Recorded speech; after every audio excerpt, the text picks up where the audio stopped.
recording will expire. Ano ba yan, nakakainis. Sige, game. Nakalimutan ko may klase pala ako, shucks. Akala ko tapos na tayo. Isang AR na lang, AR. Napanood niyo ba yung video ng Intermediate Accounting for AR? Dapat pinanood niyo yun bago tayo mag-start, ha? Saan na ba to? Diba, nag-stop recording na ako. Naka-record ba ako ngayon? Ano ba yun? Okay, nag-record na ako. Okay, so start tayo sa accounts receivable. Naka-share screen na ba ako? Hindi? Hindi pa po. Hindi Very pa po. good. Okay lang.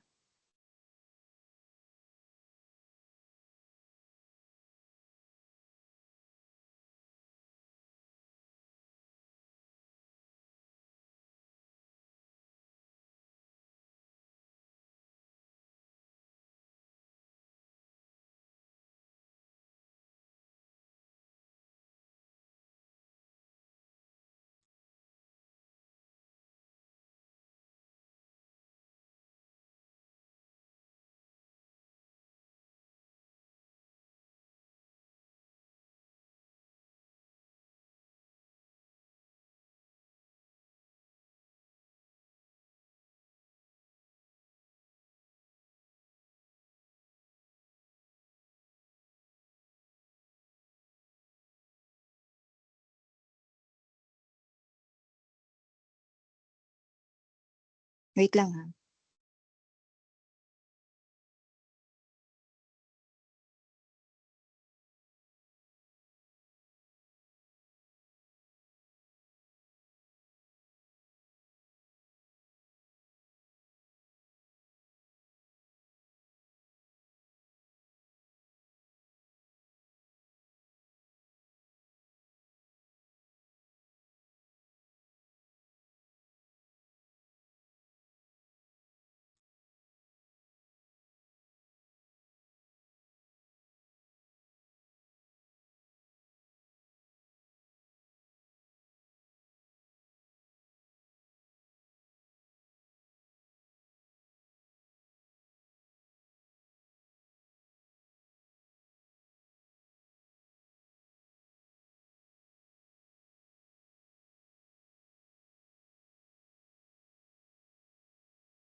Okay.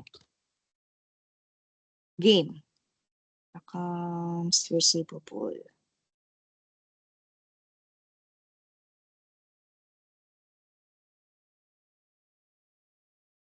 Siguro mga 12:30. Tapos we're done. Open ko lang, ha? Open ko siya dito.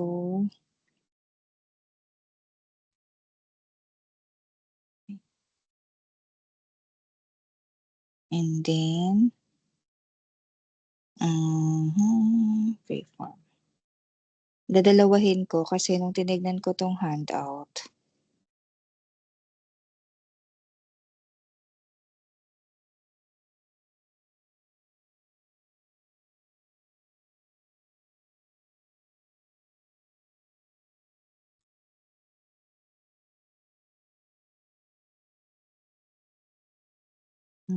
nasa freeform. Sandali lang. Eh, hilo na kasi ako sa gutom. Di ba kayo nagugutom? Ayan. Wait lang po.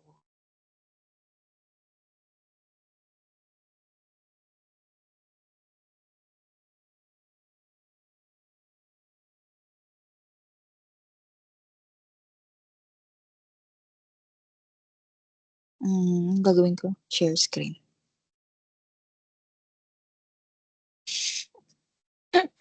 Hindi na nagpa-function yung utak ko. Kaya pa natin to. Pilitin natin to, di ba?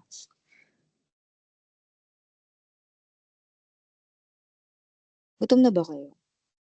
Pwede naman kayong kumain dyan. Wala akong pakialam. Huwag nyo lang ipapakita sa akin.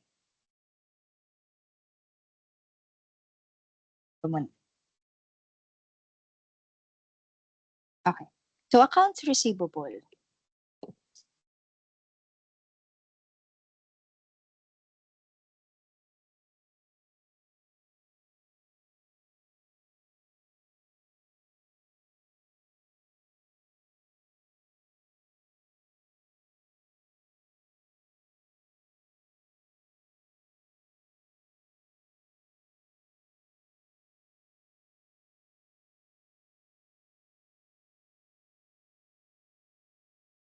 Accounts receivable.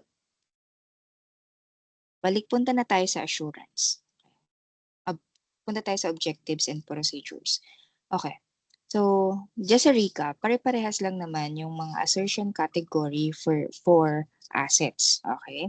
So, existence and occurrence. Ano ba ang audit objectives natin dito? All receivables on statement financial position are authentic claims of the entity and all sales have occurred and pertain to the entity. Ibig sabihin, ano ang ginagamit nating assertion method or procedure kapag ang hinahanap mo ay existence. Okay? So, ang pag hinahanap mo ay existence, is it vouching or tracing? Naalala niyo pa ba yung vouching at saka yung tracing? Okay. Pag ang ginagamit ninyo ay sabi niya, all receivables on statement of financial position. So, financial statements, papunta ka sa mga invoices, yung mga nirelease mong invoices or source document. Pag financial statements, yung balansa sa financial statements, tinitignan mo kung talaga bang meron kang transaction pertaining to that. Ino-audit mo yun. Okay? Ang tawag doon ay vouching. Huwag niyong kakalimutan to ha. Okay. Ang pinapatunayan natin sa vouching is that all the amounts in the financial statement are valid, are existing, nag-occur. Okay? Next, pagdating naman sa completeness, ang flow naman ng information natin or evidence natin dito is from source document papunta sa financial statements. Basahin natin ha. Accounts receivable are included in the statement of financial position and all sales have been included in the statement of comprehensive income.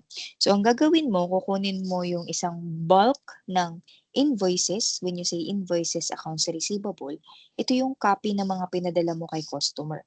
Kukunin mo yung mga invoices na yan, ito total mo kung tali ba siya doon sa naka-reflect sa iyong financial statement. Ang tawag naman dito ay tracing. Huwag niyong kakalimutan to. Next, cut off. Pag sinabi nating cut off, remember, magkakadugtong ang bituka ni sales at accounts receivable. Hindi ka pwedeng magkaroon ng accounts receivable kung wala kang sales. Tama? Okay. Ngayon, it is important for the cut off because there are sales na naaalala nyo ba yung may FOB destination, FOB shipping point. May mga sales na in transit pa lang. Okay? And again, ang consideration natin ng revenue, ang recording natin ng revenue is when goods are received or when services have already performed. So kapag na-deliver na yung goods at na-perform na yung services, ibig sabihin valid na yung revenue mo. At from the validity of the revenue, doon ka possible na mag-record ng accounts receivable. Kasi side by side yan, di ba? Revenue tapos receivable. Okay? So dapat kung belonging yung isang revenue account sa particular year, doon din dapat naka-record yung accounts receivable. Okay? Hindi porket hindi pwede yung ni-record mo yung sales ng 2023 tapos yung accounts receivable ni-record mo ng 2024. Kailangan mong mag-adjusting journal entries doon. Okay? Next, valuation and allocation. Sa intermediate accounting, nalaman ninyo na ang accounts receivable should be valued at net realizable value. So, consider dito yung inyong allowance for doubtful accounts, discounts, returns. Paano mo siya ipipresent sa financial statements? Next, accuracy. Sales have been accurately recorded in the statement of comprehensive income. Tama ba? Wala bang error? So yung accuracy ninyo will also depend on your completeness, on your valuation, in your existence. Next, sa rights and obligation. As to rights and obligation, does the entity has the legal right on the receivables? Because there are instances na yung accounts receivable natin are pinapasa natin sa ibang entity. That is why hindi na dapat natin sila considered as accounts receivable. Also, kasama din sa rights and obligation yung future economic benefit na makukuha natin sa accounts receivable. Hence, naaalala niyo yung may mga write-off, 'di ba? So, pag may na-write-off ka na accounts receivable, do you still have rights for those accounts receivable? The answer is no. Thus, affected yung assertion category mo ng rights and obligation. At the same time, affected din yung valuation and allocation ninyo. Presentation and disclosure. So, tama ba na yung pagkakapresent ng inyong receivable? Meron kasing instances, di ba, again, meron tayong mga short-term receivables at saka long-term receivables. Okay, may mga loans sa atin. Receivable sila, but long-term yung mga pautang natin. Okay, so kailangan may classify which is current and non-current as well. Yun. Okay, so tapos na tayo dyan. Isa sa mga audit procedure na ginagamit for accounting for receivables is yung positive confirmation. So pagdating sa positive confirmation, ano ang ginagawa dito? Sa positive confirmation, nagpapadala tayo ng sulat sa customers natin and then asking them magkano yung alam nilang utang nila sa atin. Again, accounts receivable to ng entity, thus accounts payable to ng kabilang party. Okay? So, positive confirmation. Bakit siya positive confirmation? Positive confirmation is usually yung account balance nila is nakalagay as a blank. Kasi, pag positive, ikaw yung magsusulat ng alam mong balanse. Hindi ka mag-yes or no. Okay? Yung pag nag-reply yung mga clients mo, ipapadala yon directly to the auditor, not doon sa company na pinagkakautangan ng customer. Okay? Next, yung negative confirmation naman is ito, ang pagkakaiba nila may balance itong negative confirmation tapos si customer ay mag-yes or mag-agree, yes or no lang siya na yan yung balance niya with your client company. Kaya siya tinawag na negative confirmation kasi yung effort ba ng customer na mag-check is hindi naman iniintindi masyado ng auditor.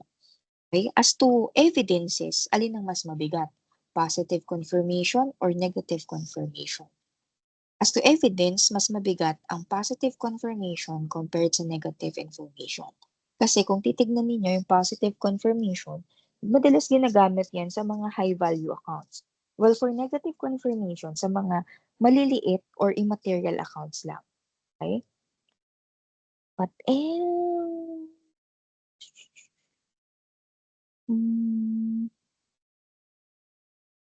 okay. Management refusal to allow the auditor to send confirmation requests. Ang nagsisend kasi ng confirmation request, as I've mentioned, is your auditor papunta sa customer ng entity. Okay? Kung ayaw ng management na magpadala ka ng confirmation request, ano ang i-assume mo nun? Ibig sabihin, pwede mong questionin, talaga bang merong utang sa'yo tong customer na to? Or does this customer really exist? Baka kasi gawa-gawa mo lang yan. Baka kasi ang nangyayari, ini-inflate nila, pinapalaki nila yung accounts receivable. May kunwa-kunwarian silang customer pero hindi naman pala existing. Ano ang trigger points nun? Bakit ginagawa ng mga companies yun? Kasi again, remember, your accounts receivable is considered as asset. Pag malaki ang asset ng company, maganda ang magiging balance sheet niya. 'Di ba? Okay? So, meron kasing factor na maaakit sila to inflate yung, yung accounts receivable kasi additional assets yan eh. Okay?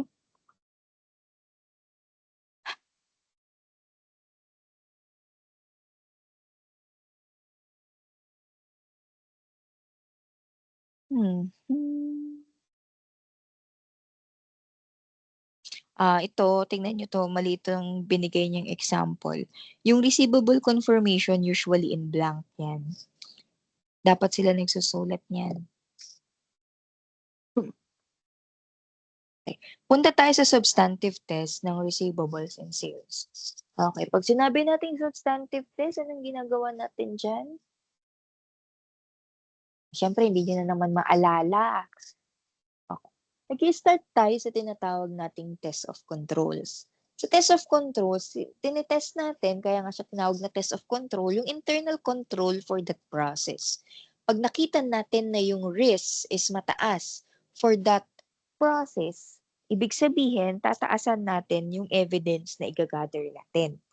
Kapag nakita natin yung susceptibility na mababa yung risk na magkaroon ng issues yan sa procedure na yan or sa process na yan, bababaan natin yung evidence na igagather natin. Kasi hindi masyadong may possible na magkaroon ng collusion between employees, yung mga ganong factors. Okay? Pag kailangan mo ng mas mataas na evidence, ang gagawin mo ay substantive testing. From the word itself na substantive, substantial. Di ba pag sinabing substantial, ibig sabihin marami, malaliman, mabusisi. Yun yung papasok sa inyo. So kapag gumagawa tayo ng substantive test, maraming effort ito. Kasama na dito yung accounts receivable sales cut-off ninyo. Okay. Okay. Anong ginagawa natin sa accounts receivable sales cut-off? Remember, ang accounts receivable is nakadepende sa kung kailan mo ni-record yung revenue. So, yung revenue, dapat mare-record yan kapag if in case you are in a merchandising or manufacturing, kapag na-deliver mo na yung goods. If you are into service, kailangan is nagawa mo na yung service, right?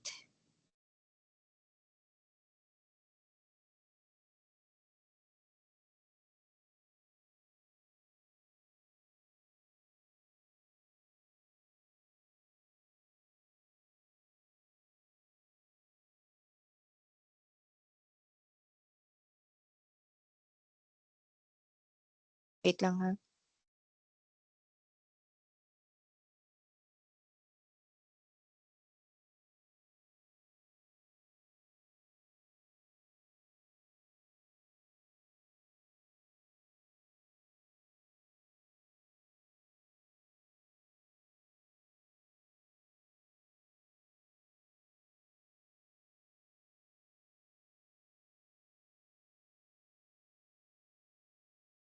Wait lang.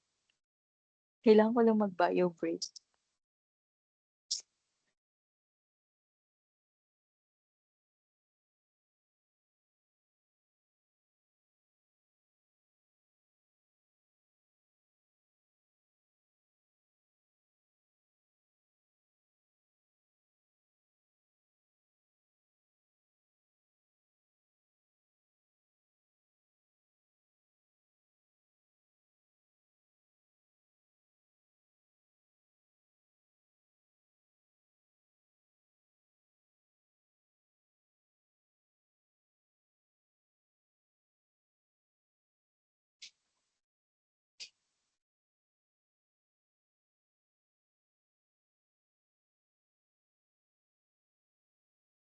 Balik tayo.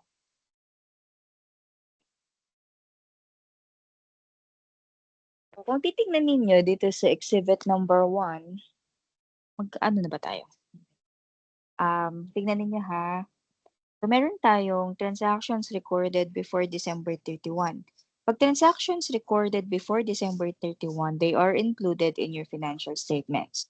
And nasa baba naman, transactions recorded after December 31, yan yung mga na-record na the following years. Okay. So again, tatandaan niyo yung concept ng revenue. Revenue is recorded when the item has been delivered and the service has been performed. Okay? Malinaw tayo doon.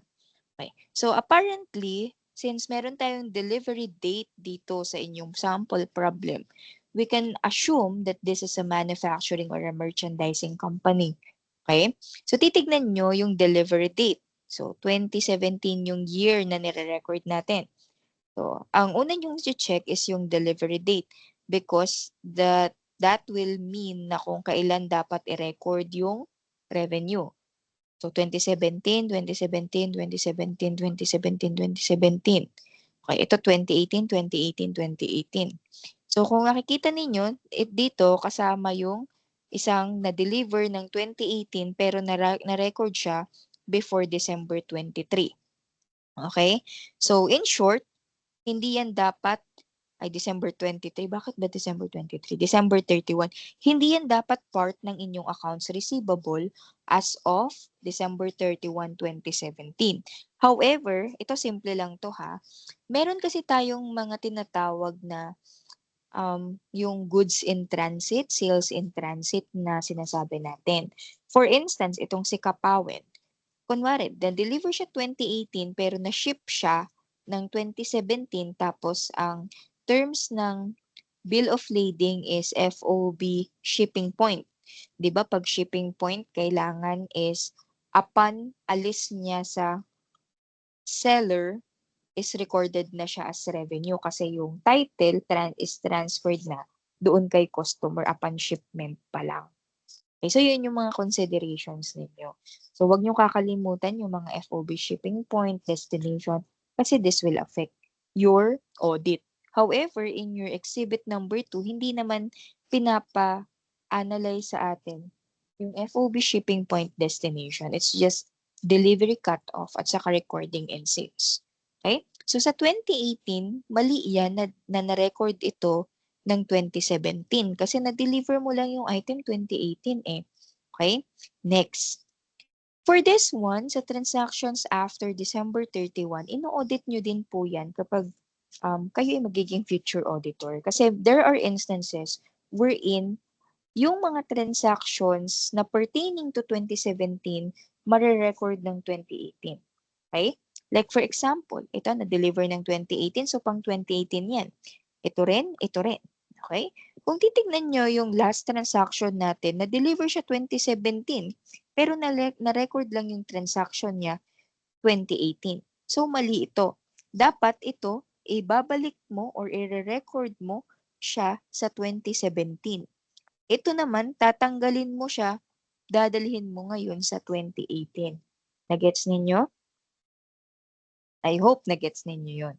Ganun yung importance ng accounts receivable, sales cut-off natin. Bakit? Kasi ano ang magiging tawag dito? Ano ang magiging basis natin yon or assertion category? Cut-off, what else? Existence, completeness, rights and obligation, accuracy, valuation, affected po yung mga yan. Okay? So, dapat marunong kayong mag-sales cut-off. Malinaw ba tayo doon? Pag may tanong kayo, sasabihan nyo lang ako ha. Next. For trade receivables and allowances. Trade receivables pertaining to the day-to-day transactions or main business ng company. Okay? Day-to-day transactions or main business ng company. Right. So ano-ano yung mga tanong na tinatanong kapag nag-audit tayo ng accounts receivables and allowances? Magkano yung year-end balances? Magkano yung allowance for doubtful accounts at year-end? So dapat marunong kayo dito kung paano ba mag-compute ng allowance for doubtful accounts using percentage of sales method, AR aging method, percentage of accounts receivable method. Okay? So kung hindi nyo naiintindihan yung pinagsasasabi ko, balikan nyo later on yung recording natin for this auditing. But before that, balikan nyo muna yung YouTube video ko where I am discussing yung accounts receivable. Okay? Pina-assignment ko yun, sinend ko yun kay Nicole. Hindi ko makalimutan. Kasi ang galing ko doon. Charot. Hindi. Kasi alam ko na hindi nyo nga na-discuss yung intermediate accounting one. Okay? So, mahihirapan kayo. Okay. Dapat alam nyo rin, excuse me, yung difference ng allowance for doubtful accounts at saka bad debts expense and the net realizable value at year-end. Pag sinabi nating net realizable value, ito kasi mamang nakakalito. Ma'am, ang nakakalito kasi diyan sa accounts receivable at year-end at saka yung net realizable value is hindi namin alam kung ano ba ang tinatanong. 'Pag accounts receivable at year-end, accounts receivable lang 'yan, hindi mo diyan i-o-offset yung balance ng allowance for doubtful accounts. 'Pag net realizable value ang pinag-uusapan natin, doon mo iba-minus ngayon si allowance for doubtful accounts. Okay? Malinaw tayo dun, ha? Okey. What is the balance of the accounts receivable at year-end? So, ito is a simple T account. I think na-discuss din natin yung ganitong T account sa Intermediate Accounting 3. Okay? So, memorize ninyo to. Actually, hindi na dapat to memorize. It should be natural pagdating sa inyo. Okay? So, initially, mag-start kayo sa beginning balance. Ang normal balance ng accounts receivable ay nasa debit. Okay?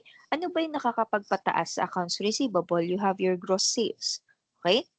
Ano ba yung nakakapagpababa sa accounts receivable? Payment. Okay? What else? Ano ba yung nakakapagpababa? Write-off kapag may in-offset kayo. Kapag may discounts na tinake si customer. Kapag may binalik si customer. At saka yung other forms ng payment. Baka kasi cash lang to, ito credit card. Okay. May hindi pa ako na-checkan dyan, yung collection of recovery at saka yung recovery of write-off. Okay. Pag recovery of write-off kasi guys, ang nangyayari is ang entry natin, sineset up ulit natin si accounts receivable. Okay? Sineset up natin si accounts receivable, debit tayo ng accounts receivable, credit tayo ng, ano ba? Kine-credit natin, I think allowance yata ang ginagamit natin. Yeah, if I'm not mistaken, it's allowance for doubtful accounts. Tapos kapag, 'di ba, ang tawag nito, sine-set up ulit natin si accounts receivable. And then kapag na-set up na natin si accounts receivable, ang gagawin natin sa recovery is i-consider natin siya as payment. Debit tayo ng cash and then credit tayo ng accounts receivable ulit. So parang offset lang din 'yan, okay? Recovery of write-off, collection of recovery. Okay? Next. And then, pagkatapos, kasama din sa accounts receivable, ending balances, yung mga maling na ilagay sa current period na dapat pala the following period, your adjustments na tinatawag natin. What is the balance of your doubtful accounts? So, dapat marunong din po kayo ng allowance for doubtful accounts na T account. Okay? Allowance for doubtful accounts, ano ba ang category niyan? That is a contra asset. So, ang beginning balance niya nasa credit. Okay? Tumataas yan kapag nagre-recognize tayo ng bad debts expense. And then, kapag meron tayong nire-write off na receivable, binabawasan natin siya. And then, kapag may recovery tayo, di ba, ang katugtong nung first entry natin sa setting up ng accounts receivable is yung tataasan mo ulit si allowance for doubtful accounts, di ba? Okay, so dapat di ko na to tinuturo. Okay. Next. Meron tayong different types ng method ng computation for allowance for doubtful accounts. Okay, if you watch your video, yung video ko sa AR, mas naintindihan niyo na to. Okay? Again, si allowance for doubtful accounts is a contra asset. Right? Okay. So pag ang hinahanap natin is using percentage of AR method, okay, AR is actually an asset. Tama ba? Naging liability na ba siya? Hindi pa, di ba? So kung asset yan, whatever is there is the product dun sa given percentage ng uncollectibility. Ang magiging result niya is related dapat sa asset. Okay? Magkaiba kasi yan, di ba? Kailangan ko ba bang i-explain? Hindi ko, oh my God. Anyway, sige na nga. Magkaiba ang allowance for bad debts sa bad debts expense. Okay? Ang allowance for bad debts is a contra asset. Ito ay expense. Gets? Gets ba? Okay. So, using percentage of AR method, yung AR balance times yung percentage na given, ang makukuha mo dyan is dapat related sa asset. Between allowance for bad debts at saka bad debts expense, ano ang related sa asset? That will be your allowance for bad debts. So, ang result kapag AR method ang ginagamit is allowance for doubtful accounts or bad debts. However, punta tayo kay percentage of sales method. Si percentage of sales method, sales is a nominal account. Tama ba? Nominal account under revenue. Okay. Sa income statement to lumalabas, di ba? So, dapat, ang result niya, if multiplied to a specific percentage, is IS-related din.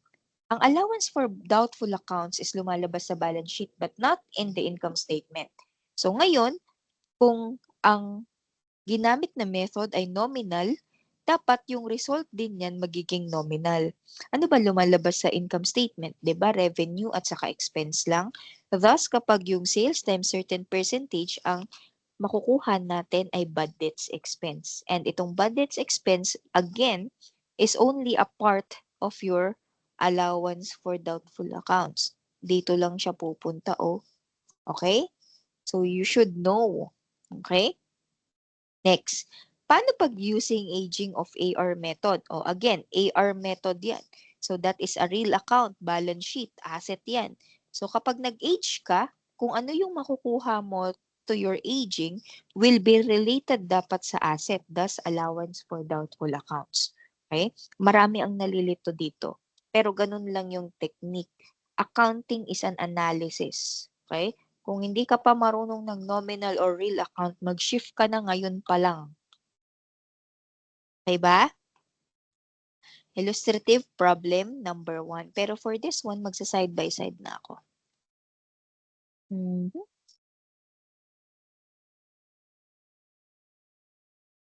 Anong page na tayo?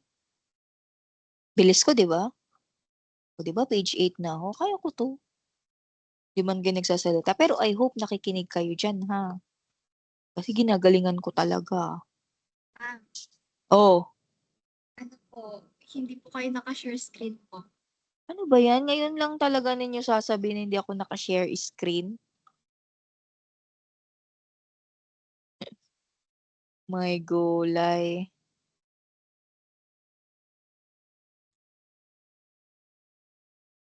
Pag hindi ako naka-share screen, tas nagsasalita na ako, sabihin niyo na magsalita na kayo. Hindi ako nakakabasa ng message, nakikita niyo naman yung na pag nagpe-present ako, hindi ko binubuksan yung Teams. O ayan, nagsulat-sulat na ako. Bahala kayo umintindi diyan. Frustrating.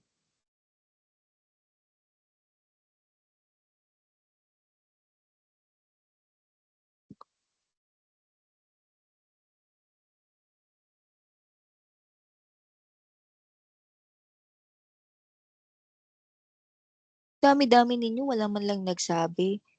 Ang accountant guys, magaling sa communication. Kaya nga 'di ba, part ng process ang communication. Wala man lang nagsalita sa inyo.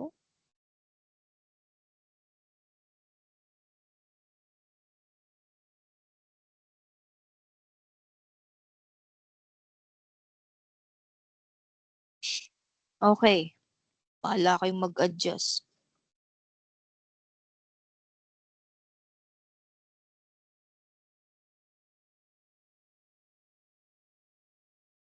Okay. Illustrative problem number 1.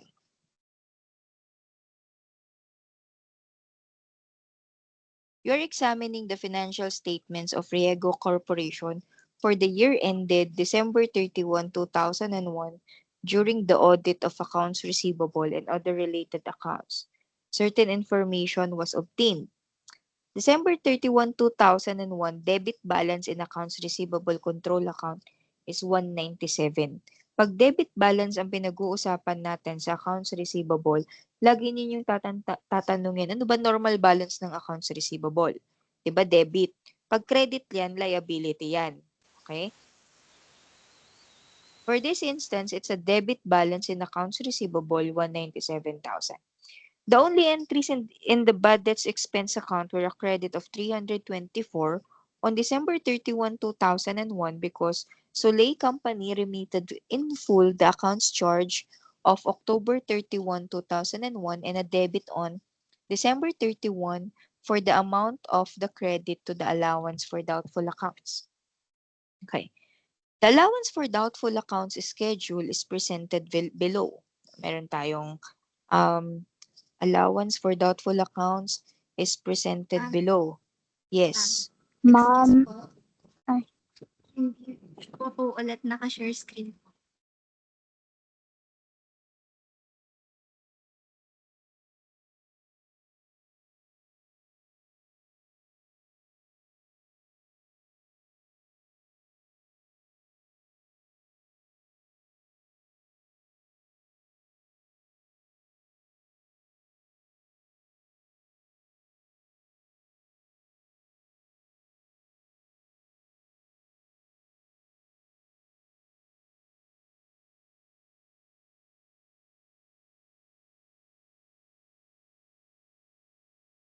Can you see my screen now? Yes po. Okay.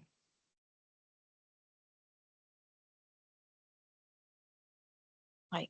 The only entries in the bad debts expense account were a credit of 324 on December 31, 2001 because Soleil Company remitted in full the accounts charge of October 31 and a debit on December 31 for the amount of credit to allowance for doubtful accounts. So ito daw po yung laman ng account allowance for doubtful accounts schedule natin.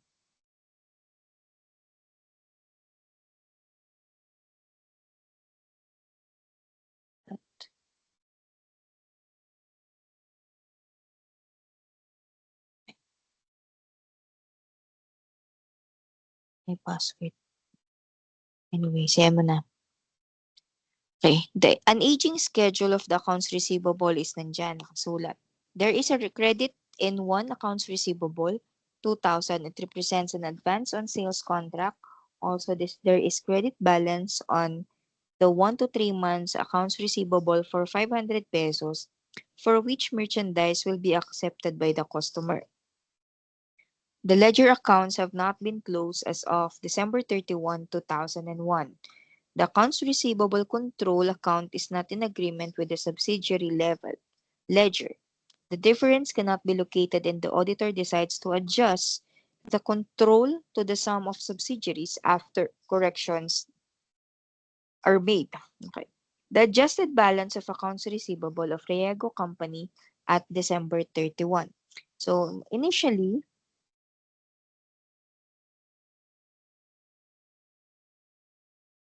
per control account, meron daw tayong 197,000 pesos na balanse. Okay? Ngayon, ano ang mga issue dito? The only entries in the budget's expense was a credit for 324. So again, ang related dito ay yung 197. Yung 324 is a credit of budget's expense,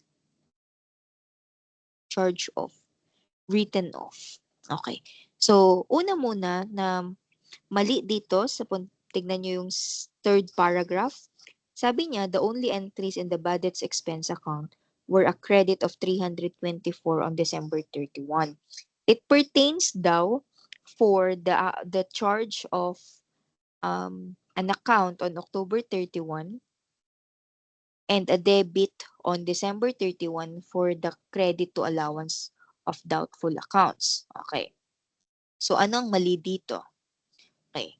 Pag nag-write off tayo, ang naging entry niya was credit budgets expense, debit allowance for doubtful accounts, and then credit budgets expense. Okay? Tignan natin siya sa baba.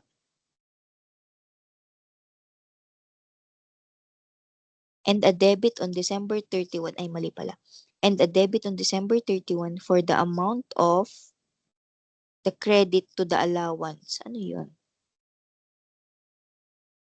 And amount, ano sinabi niya? Bakit ang pangit ng English? Okay. Yung 324 muna.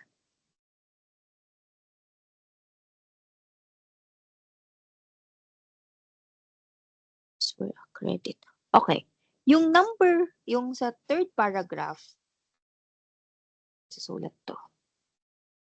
Ito na lang. Hindi ko kasi Dali.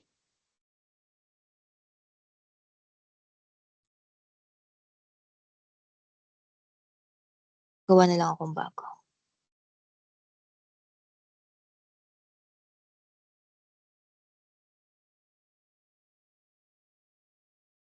Para lang maintindihan ninyo. No, yung sa third paragraph kayo mag-focus. Okay. Ang naging entry made daw niya dito ay debit allowance,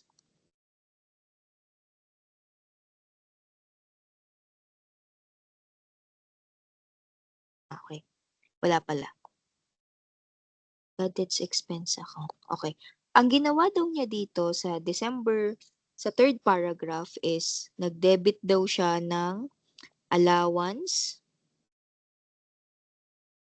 for doubtful accounts amounting to 324. Tapos nag-credit daw siya ng bad debts expense, 324. Ayan yung naging entry niya sa third paragraph, first sentence. Okay? Ngayon, ang purpose ng journal entry daw niya na to is to charge off or write off. Ano ba ang entry natin pag nagre-write off? Pag nagre-write off tayo, ang entry natin is debit ka ng allowance for doubtful account, credit ka ng accounts receivable, di ba? Okay? So, mali yung naging journal entry niya for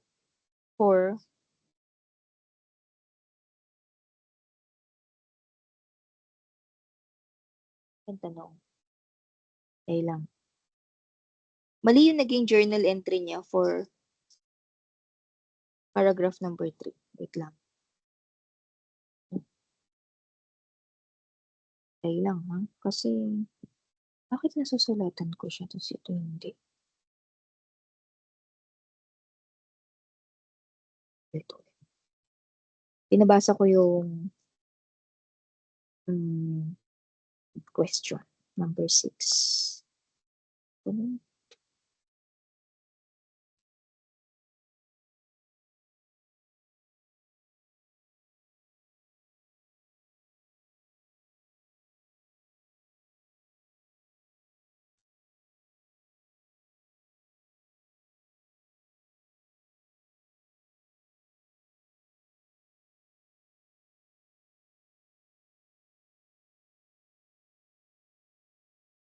Okay.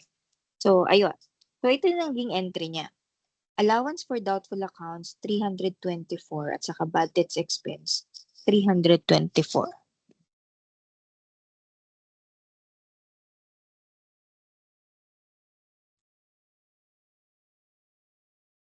Okay. Nasaan yung 324 dito sa allowance for doubtful accounts? Ito siya, oh. Nakikita nyo ba yan? Ito. Hindi ko masulatan, sorry. Ewan ko, pero naka-restrict kasi siya. Ayan. Okay, so pumunta talaga siya sa doubtful accounts. Na-confirmation siya. Okay? Ngayon, ang naging entry niya, debit allowance for doubtful accounts and bad debts expense. However, that is incorrect. Okay? Bakit siya incorrect? Kasi pag nag-charge off tayo ng written off accounts, 'di ba? Ang nagiging entry natin should be pag nag-charge off written off accounts. Babalikan ninyo yung journal entry. Oh, nakakainis na.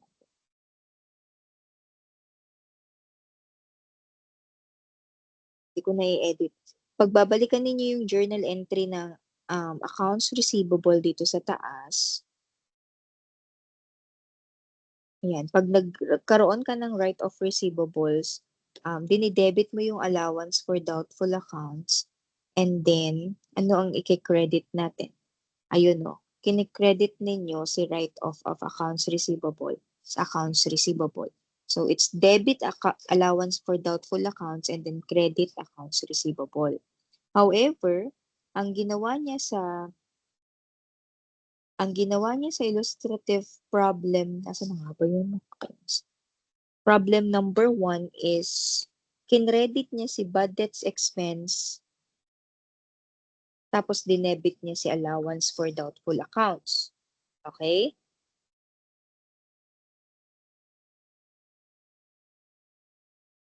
Number 31. Okay, gets. Gets na. Yan yung naging journal entry niya dito, which is mali. Kasi dapat pag nagre-write off ka, dapat ang entry mo is, ano ba na nga yung entry natin? Dapat debit ka ng allowance for doubtful accounts, 324.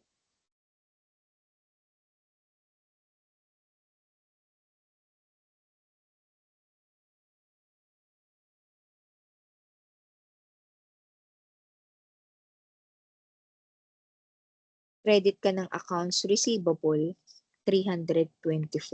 Okay? So, dapat ang adjustments mo dito as of December 31 ay debit ka ng bad debts expense, credit ka ng accounts receivable. So, mali po yung adjustment niya dito ha.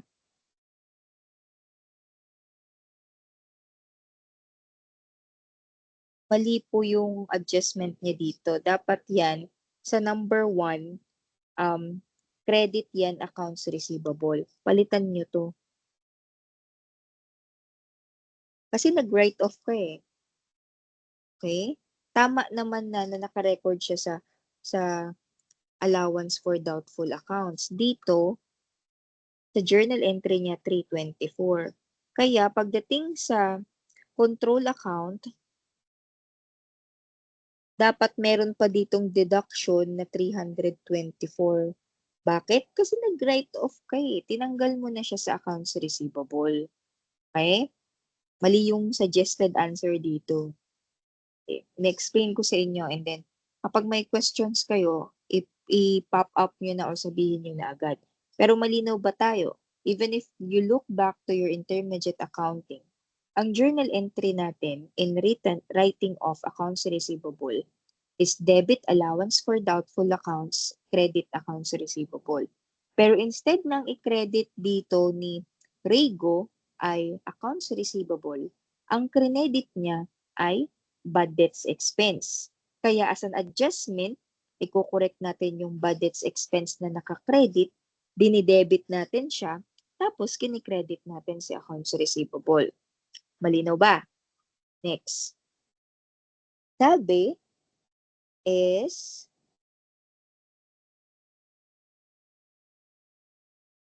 okay, may uncollectible accounts tayo. So, aging, okay naman tayo dyan. Dito tayo sa paragraph na there is a credit balance, eme. Okay.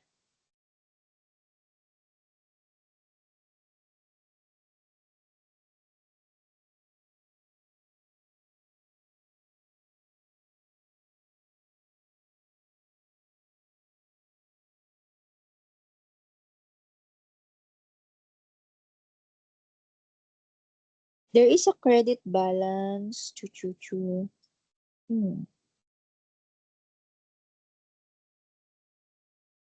May na-write off pa ba?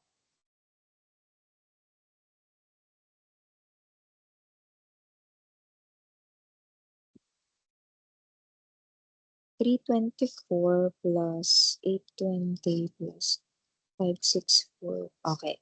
Ngayon, ma'am, para saan yung 200 dyan? Yung nakikita ninyo yung 200 dito. Ngayon, punta kayo dyan sa allowance for doubtful accounts schedule. Okay?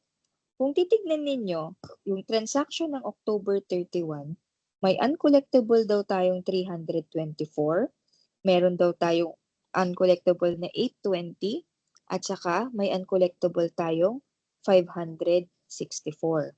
Okay. Isa sa mga ginagawa pag nag-auditing is nagkakaroon tayong tinatawag na footing. When you say footing, sinasubtotal ninyo yung mga items na nakikita ninyo dyan kung tama or mali. Okay. You try to compute 324, 820, at 564. Okay? Try ninyo. Dali. Magkano ang magiging result niyan? 324 plus 820 plus 564, ang total niyan is 1,708. Ano yung naka-reflect sa allowance for doubtful accounts? It's 1,508. So meron tayong kulang na 200 pesos. So this is an uncollectible account. Debit tayo ng allowance for doubtful accounts 200. Tapos credit kayo ng accounts receivable na 200. Okay? Kaya meron tayo diyang adjusting entry na number 2, which will also affect your balance for accounts receivable. Kaya may pinanggalingan yung 200. Okay? Yan. Ay, ano ba yan? Okay? Huwag niyong kalimutan, kayo na ang mag-highlight dun sa mga copy ninyo. Yung 1,500 dyan should be 1,708. Next na adjustment natin. Okay. Sabi dito,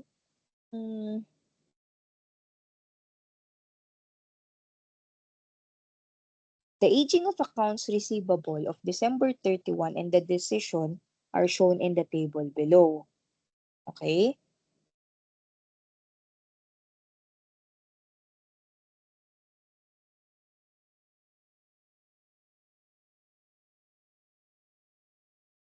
Next, meron tayo ditong definitely uncollectible. Doon sa row ng over 6 months. Kapag definitely uncollectible, meaning kailangan mo na siyang i-write off as well. Okay? Kasi definitely uncollectible. Ang nakalagay lang dapat sa allowance for doubtful accounts ninyo is yung may possibility ng collectibility. Pero pag definitely uncollectible, i-write off mo na yun agad. That is why ang entry to record natin ng write-off ay debit ka ng account allowance for doubtful accounts, credit ka ng accounts receivable, 1,000 pesos. Okay? So, yan po yung 1,000 natin na adjustment sa ating AR ledger. Next.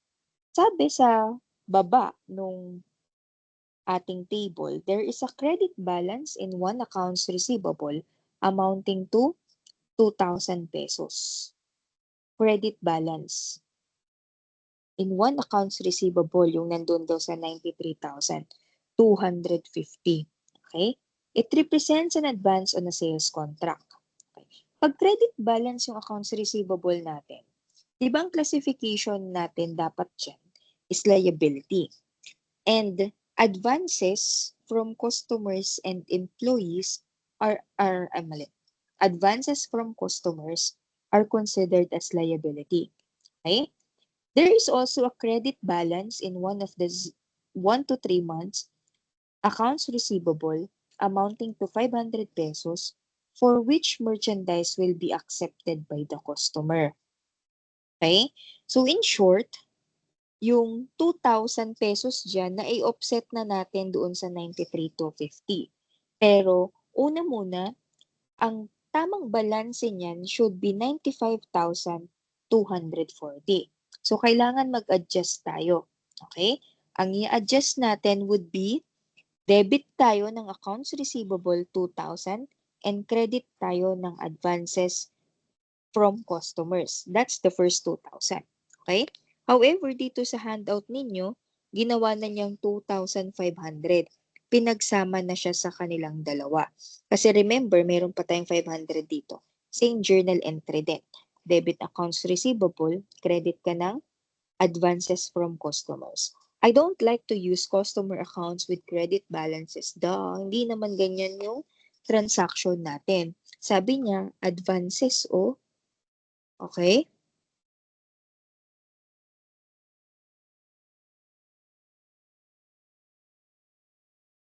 Advances yung pwede siguro. Ang gagamitin ko kung ako yan, debit accounts receivable 2,000, credit advances from customers that is 2,000. Advances from customers is a liability account. For the 500 pesos, sabi niya, there is also a credit balance in one of the 1 to 3 months accounts receivables of 500 for which merchandise will be accepted by the customer. Okay? So, for this instance, pwede mo rin siyang ma-considered as advances kasi wala ka pa namang pinapadala na item dun sa customer. So, parang payment niya na yan. So, pwede rin advances from customers ang gamitin mo. Hindi lang ako confident dito sa customers account with credit balances because I never had a balance sheet na nakitaan ko ng ganyang account title. So, palitan nyo na lang to. Advances from customers. May ganun bang account? Yes.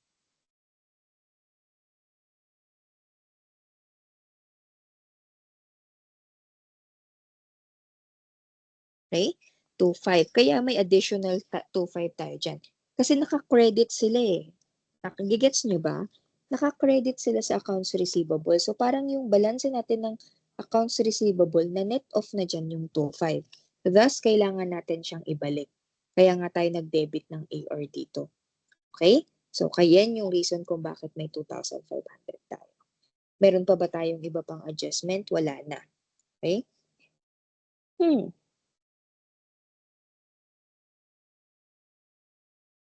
Meron pa. Sabi niyo dito, the ledger accounts have not been closed at ang susundin daw natin ay subsidiary ledger. Pag sinabi mong subsidiary ledger, ang gagamitin niyo dyan is itong nasa aging account. Okay? Kasi, alin ba ang masinusunod natin? Yung control account kasi natin is your financial statement balances. Yung subsidiary ledger is dyan nakabase yung mga na-record mong transaction. Okay. So, kung titignan ninyo, isa-isahin natin. Yung 0 to 1 month, yung 93,240, idadagdag natin dyan si 2,000. So, ang total na niyan is 95,240. 0 to 3 months, magdadagdag lang tayo ng 500, magiging 77,320. Same amount lang tayo for 3 to 6 months, 22,180. Yung over 6 months, tinanggal na natin yung uncollectible na 1,000. So, ang balance na lang ng AR natin for over 6 months is 5,000. I-total nyo yung mga balanse per subsidiary ledger, you will get 199,740. So, yung inisa-isa mong mga invoices, ang total nun, 199,740. However, sa control account mo, after your adjustment, ang nakuha mo pa lang ay 190. Mali nga ito eh. 197. Kasi di ba dinagdag pa natin yung 324? I rather minus pa natin yung 324. So, minus mo pa yan ng 324. Ulitin ko lang ha. 197,000 minus 324 minus 200 minus 1,000 plus 25. Ang balanse mo pa lang ngayon ay 197,976. Papalitan ko to ha. Pero I hope na gets ninyo kung bakit ko siya kinorek for the 324. Mali lang talaga yung naging adjustment niya dyan. Okay? It's 197,976. Pero ang balanse mo, 199,740. Sabi sa problem is itatali mo daw yung laman ng subsidiary ledger, yun yung i-carry forward mo sa financial statements. So, ang balanse ng iyong subsidiary ledger ay 199,740. Ima-minus mo yung currently na meron ka sa AR na 197,976, kulang ka pa ng 1,764. So, ngayon, para matali, 1,764. Okay? And then, ilalagay mo siya, since wala kang mapaglagyan, magre-record ka ng additional AR, i-record mo siya sa miscellaneous revenue. And when you say miscellaneous revenue, ano ba yun? Wala lang, kung wala ka nang mapag-recordan, lagay mo sa miscellaneous. Okay? 1,764. Okay. So, ang balanse ngayon, pag tinanong kayo ng accounts receivable at December 31 for Riego Company, that will be 199,740. Take note, meron pa tayong isang adjusting entry. Sabi niya dito, yung allowance for doubtful accounts. Okay?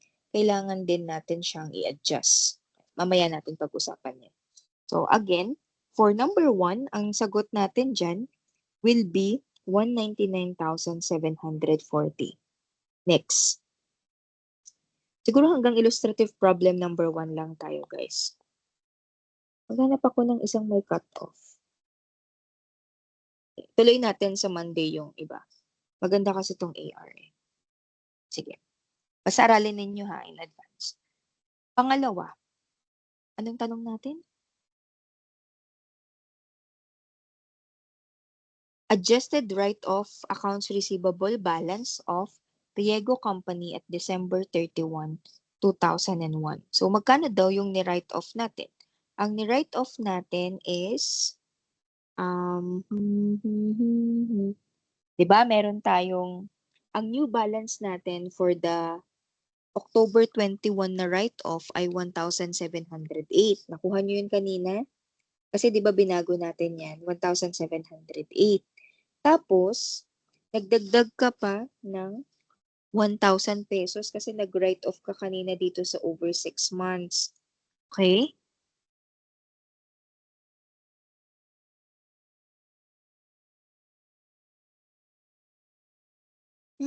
Bakit ganon? Beginning balance, chuchu, provision per audit.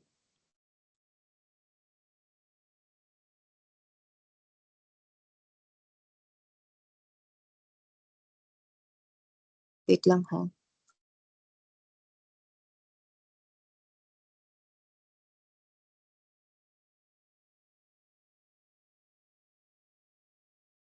Hindi ako satisfied dito sa sagutan dito. Okay lang. Hindi, ang write-off natin,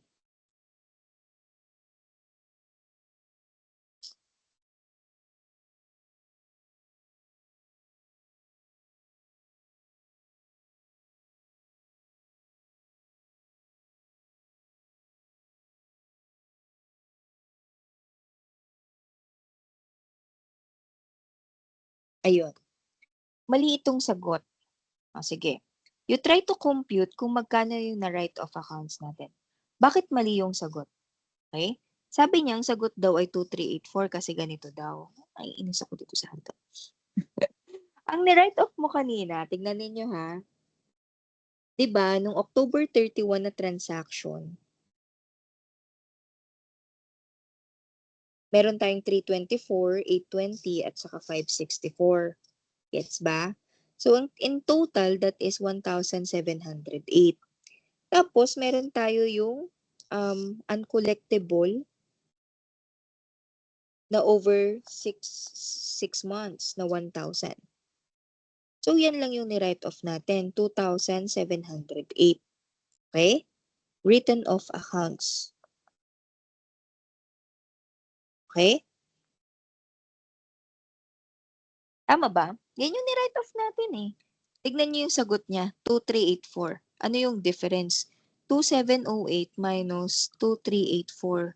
324 ang difference. In short, kinulang pa siya doon sa 324. Kasi 'di ba sa 1,708, it is composed na nung 324, which is talaga namang ni-write off natin kanina, yung 820 at saka 564. Bakit hindi niya sinama yung 324? Written off accounts naman yun. Ang pagkakamali kasi diyan, bakit ganyan yung answer guys, is because yung first journal entry niya, naka-credit siya sa allowance for doubtful accounts na 324. Which is, dapat 'di ba accounts receivable ang entry doon. So for number 2, the answer is 2,708. Next, punta tayo sa number 3. Adjusted allowance for bad debts accounts of Riego Corporation on December 31, 2001. Okay. Paano natin makukompute yan? Simple lang. Aging lang. So, kanina, in-adjust na natin yung 0 to 1 month. Dinagdag natin dyan yung 2,000 pesos na mali dapat na neto. Okay? So, yung 9,500 times 1%, yung pangalawang 1 to 3 months, ima-minus natin dyan si 500, i-add back rather natin dyan si 500, magiging 77,320 times 2%, and then si 3 to 6 months, 22,180 times 3%, and then yung last natin, yung 6,000 magiging 5,000 na lang yan, kasi may natanggal na tayo dyang uncollectible. Sabi niya, yung 2,000 is 50% uncollectible. So, 2,000 times 5,000, that's 1,000. And the remainder, which is 3,000, will be 80% collectible. Oh, take note of the wording sa 80% collectible. So, ang uncollectibility niyan is 20%. Thus, ang allowance na dedicated for that accounts receivable is 600. Total nyo lang to. Yun na yun. Kasi remember, kung ano yung amount na makukuha ninyo sa aging, yun din yung makukompute ninyo as allowance for doubtful accounts. So, meron tayo ditong 4,764.20. This is correct. Okay? Next. Question number 4. Bad debts expense per book of Riego Corporation on December 31, 2001. Bad debts expense. Paano natin makukompute yun?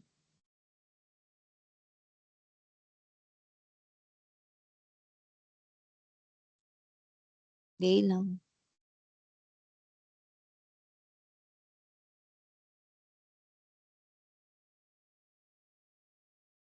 Ang bad debts expense per book of Riego Corporation is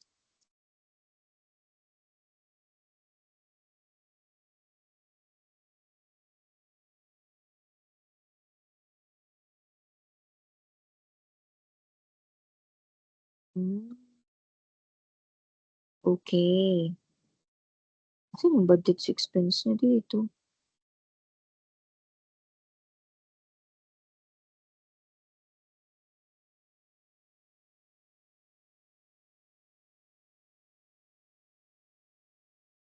Ganyan ako, 9,850. Provision per book. Provision per audit. Mali din to eh.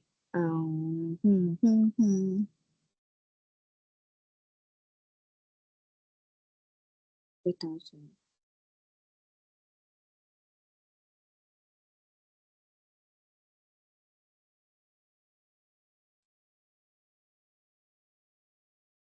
% of December.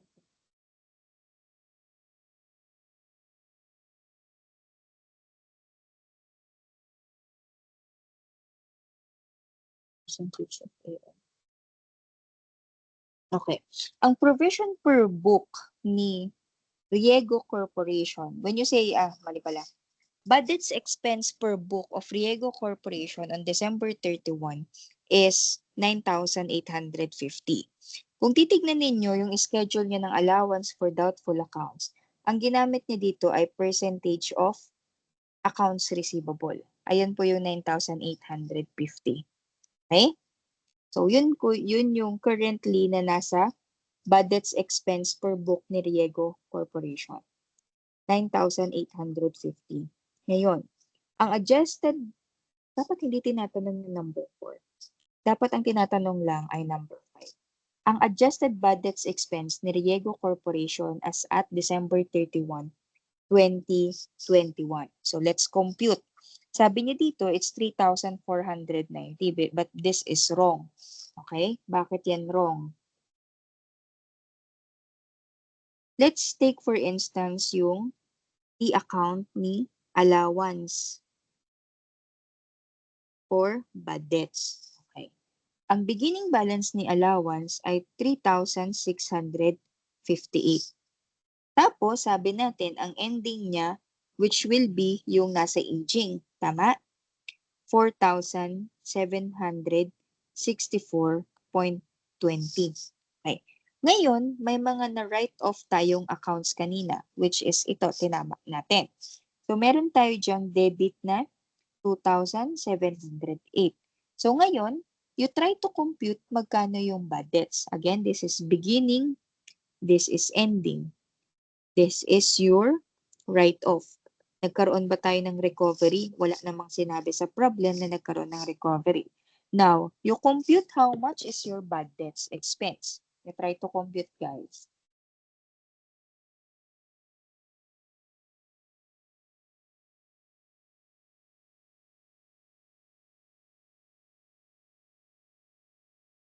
Tapos pakitype sa figures kung magkano.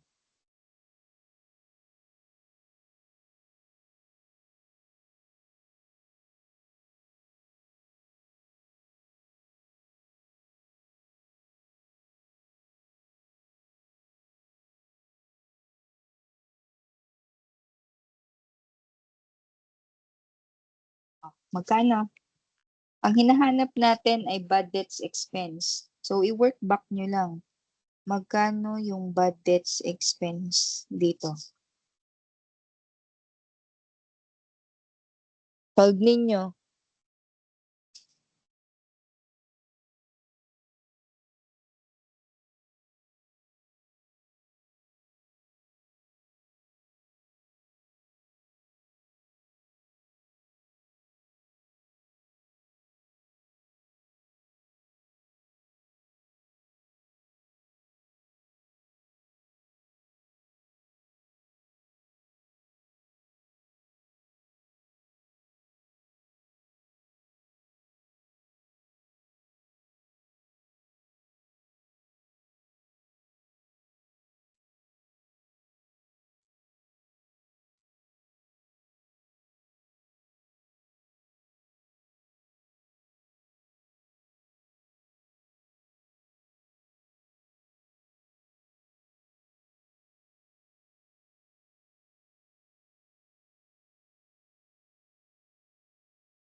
Meron na bang sagot?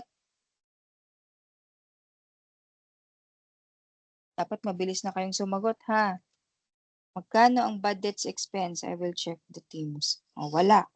Asan na? Nakikinig pa ba kayo? Solve nyo yan. Magkano ang bad debts expense? Simple T account lang yan, guys. Sinulat ko na dyan lahat. Andyan yung beginning, 3,658. Ang ending balance ninyo, 4,764.20. Written off accounts ninyo, 2,700. Bad debts expense lang kukunin nyo.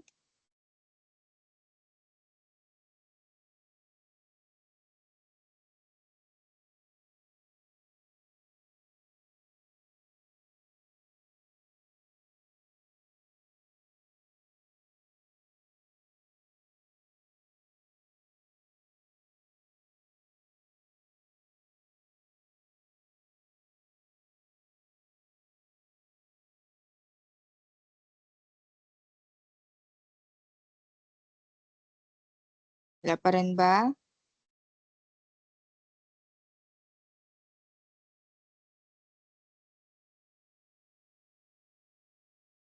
Okay. The correct answer is 3,814.20. Okay? It's 3,814.20. Kung hindi nyo to naiintindihan, good luck na lang sa inyo. Ilang beses na tayo nagti-T accounts even sa intermediate accounting 3. Diba? Magto-double check, 3,658 plus 3,814.20 minus 278, makukuha nyo yung ending balance. Pag hindi kayo marunong mag-T accounts, guys, pagdadasal ko na lang kayo. Okay? Next question. Ano pa ba yung sumunod na question?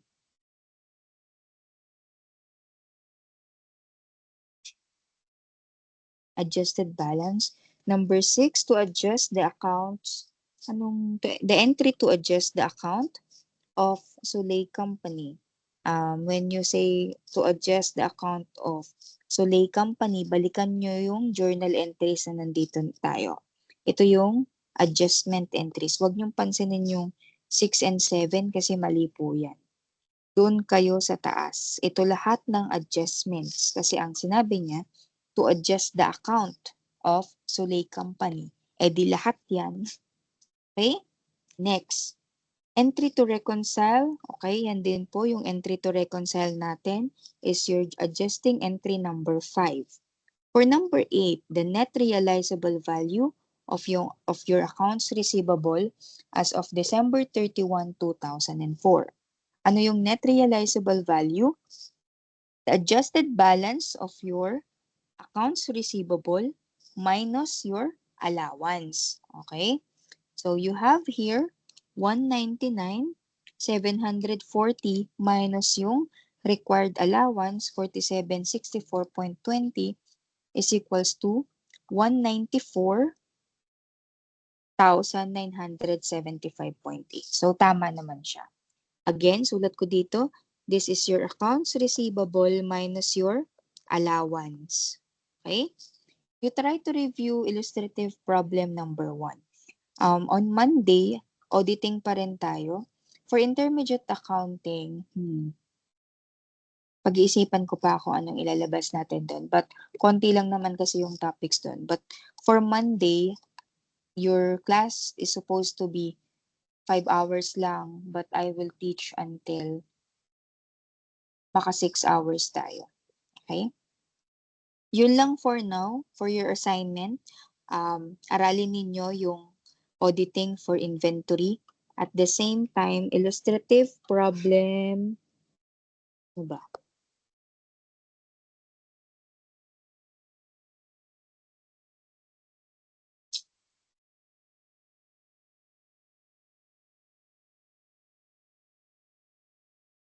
Hanapin ko yung marami ng binibigay.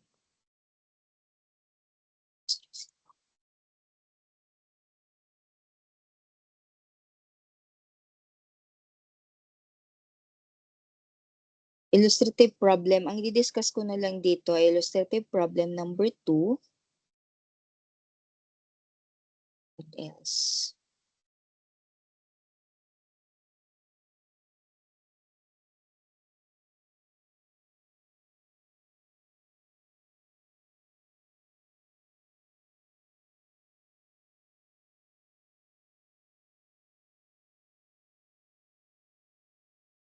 Yung mahaba na lang.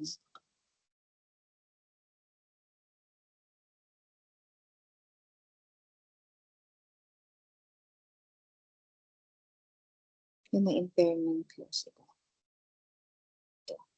2 and 3. For accounts receivable, I will be discussing on Monday illustrative problem number 2 and number 3. Plus, ang assignment ninyo would be to study audit for inventory. That will be our agenda for Monday. Okay? So, I'll see you on Monday. Do you still need yung recording? Do you still need the handout? Kailangan nyo pa ba ng handout? Yes po, ma'am.